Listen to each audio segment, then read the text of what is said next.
अस्सलाम वालेकुम दोस्तों, सोलर पावर इजी ट्यूटोरियल्स की एक और नई वीडियो के साथ आपकी खिदमत में हाजिर हैं। 8 किलोवाट का सोलर सिस्टम हमने यहाँ पे लगाया है। ये 3 मंजिला बिल्डिंग है और तीनों फ्लोर पे इस सोलर सिस्टम की मदद से घर के सारे लोड को चलाया जाएगा, जिसमें घर के तीनों एसीज़ भी शामिल हैं। और इस सिस्टम की जो मुकम्मल कॉस्ट है वो भी मैं आपको बता रहा हूँ। हमने यहाँ पर इन्वेरिक्स कंपनी का 8 किलोवाट का नाइट्रॉक्स इन्वर्टर इस्तेमाल किया है, जो कि 4,85,000 रुपये का मार्केट में अवेलेबल है। और यहाँ पर तीनों फ्लोर पे जो हमने सोलर की, बैटरीज़ की और इलेक्ट्रिकल की जो वायरिंग की है, उस पे जो टोटल कॉस्ट आई है वो 1,27,500 रुपये है। इसी तरह से यहाँ पर हमने टॉल ट्यूबलर बैटरीज़ इस्तेमाल की हैं और ये फ़ीनिक्स कंपनी की है, जो कि 3,60,000 रुपये की आई हैं।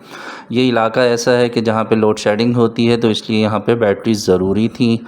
18 सोलर पैनल जिनको कंपनी के बायफेशियल इस्तेमाल किए हैं, जो कि 3,90,000 रुपये के हैं।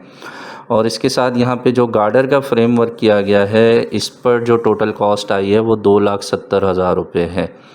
और इस कंप्लीट सिस्टम की अगर हम बात करते हैं, तो ये जो कंप्लीट सिस्टम है, इसकी जो टोटल कॉस्ट बनती है वो 17,24,500 रुपये है। अगर आप भी ये सिस्टम अपने घर में इंस्टॉल करवाना चाहते हैं, तो स्क्रीन पर दिए गए नंबर्स पर व्हाट्सएप पर मैसेज कीजिए, हमारी टीम आपसे ख़ुद रब्ता करेगी। वीडियो अच्छी लगी है तो लाइक ज़रूर कीजिएगा, अपने दोस्तों से भी शेयर कीजिएगा। मिलेंगे नेक्स्ट वीडियो में। अपना बहुत सा ख्याल रखिए। सोलर सिस्टम ज़रूर लगाइए, अपनी बिजली ख़ुद बनाइए और बिजली के बिलों से जान छुड़ाइए। अल्लाह हाफ़िज़।